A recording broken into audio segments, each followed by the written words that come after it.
Hello YouTube and welcome to Bub's World. I'm your host Bub, and today we're going to get into a stack of comics that actually are not necessarily new to me, but I've had them in my office. So recently I changed jobs. So I left the place I was at and now I'm working at the new place, and basically what happened was that I have all this I had tons of stuff in my old office. An absolute, the walls were covered with stuff, comic stuff mostly, and now I'm working from home.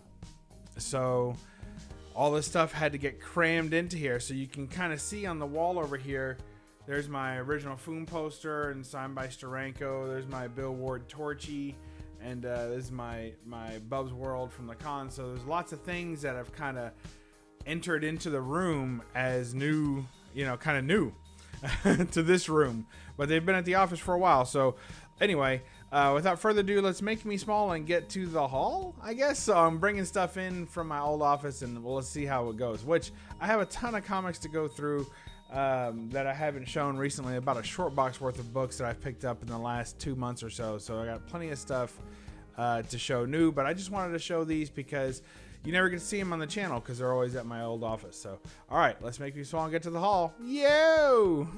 All right, there we go. We're going to start off our week with Sensational Rocket Girls and Sensation Comics. It's also sensational.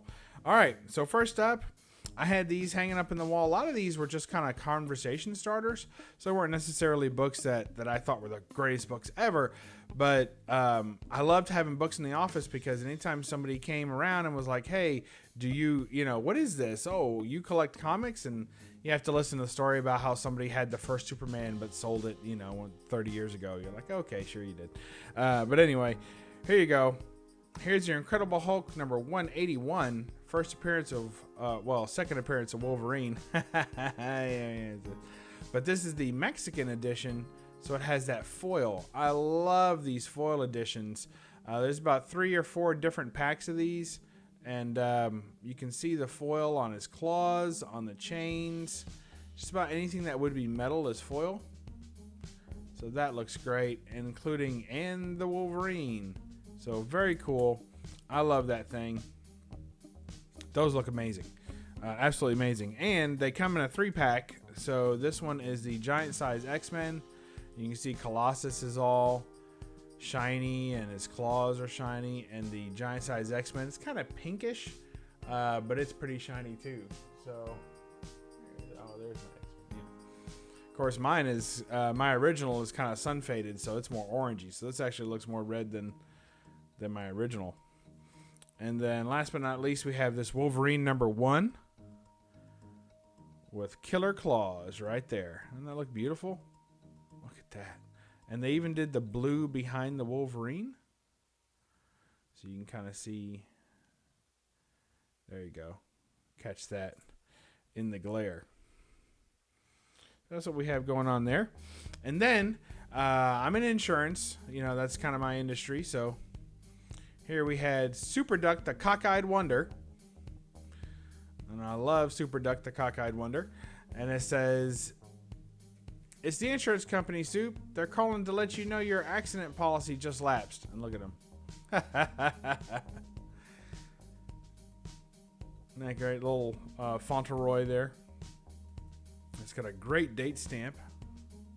February 12th, looks like. So, very cool. Loving that. And we got The Rifleman. Actually, of all the books in the office, this one garnered the most attention. This one's The Rifleman number whatever. There's just a short run of these books. But people just really reacted to this one. Love seeing it. Recounted how much they enjoyed the show, which I did as well. So we got to talk about that, and people talking about the old Western books that they had, because Western comics is very prevalent here in my area. There's a lot of, if someone talks about that they had comics back when they were a kid, they're almost all these Dell Westerns. So, and a little bit from the golden age here, we got Target Comics, number 4 maybe?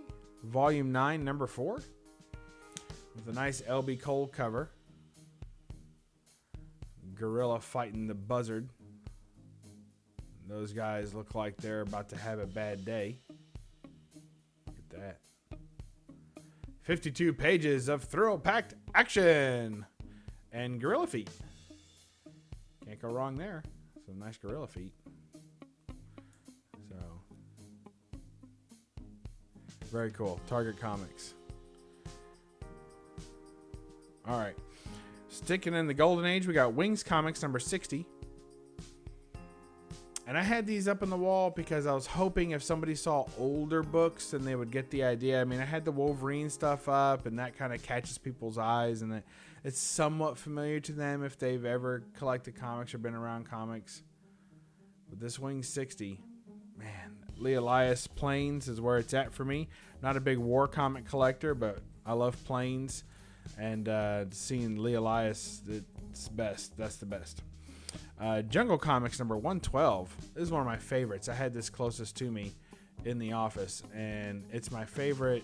I think it's my favorite it's my favorite Jungle Comics cover that I have in my collection. I think it's hard. I have to go through them all to double check, but I'm pretty sure this is a Solardo cover. So, and I have to say, for the Jungle stuff, especially, I think he's my favorite. So there you go. Look at that. Got it caught in the trap. I love the pose. So look at, isn't that fantastic? That's just awesome. All the dark lines around. Ferocious tiger, but not cartoonish face. Like still looks real. That's so good. He's got his hands full there, doesn't he? All right. Deep Dimension. This is their 3D kind of stuff. Crime and Punishment. True Criminal Case Histories. This is the first Golden Age book, full-size Golden Age book I ever bought. The first one I ever bought actually was one of the Mighty Minis of Phantom Eagle. But this is the first Golden Age book that I ever saw at a convention. Was like, I'm going to buy that. And so there you go. I just thought it was cool. So this is number 67.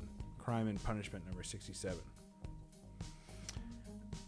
Next, we got Famous Funnies, number 94. The great War Bond cover there. I want you to buy the stamps. Buy the stamps. Look at that. Buy bonds for victory. You can help. Look at that. He's polishing the monkey's shoes, and the monkey's polishing his head. Isn't that great? You see the crown there. Good stuff. All right, that's it. That's a quick haul. I just wanted to show this to you all. This is the stuff that I had hanging up in my office, and it garnered some attention and some conversation, and a lot of people, you could tell every now and then somebody would walk in and just go, what is going on with this dude?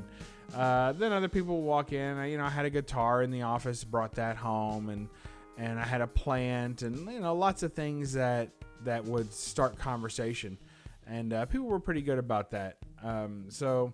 So there you go. I was the comic guy, and that's what you want to do. You want to be known as the comic guy. Anywhere you are at church or school or work or anything like that, if you can be known as the comic guy, then that's going to lead good fortune to you. People are going to come and bring you stuff, and they're going to talk to you about it, and every now and then it pays off. I've picked up a few books over the years because I was known as the comic guy. So good luck to all of you, and we'll catch you next time in Bub's World. Remember to read a comic, and we're going to leave you off with one of my favorites from this group, which is, we'll just do this one. How about that? Read a comic, and don't apologize for the glare. Bye-bye.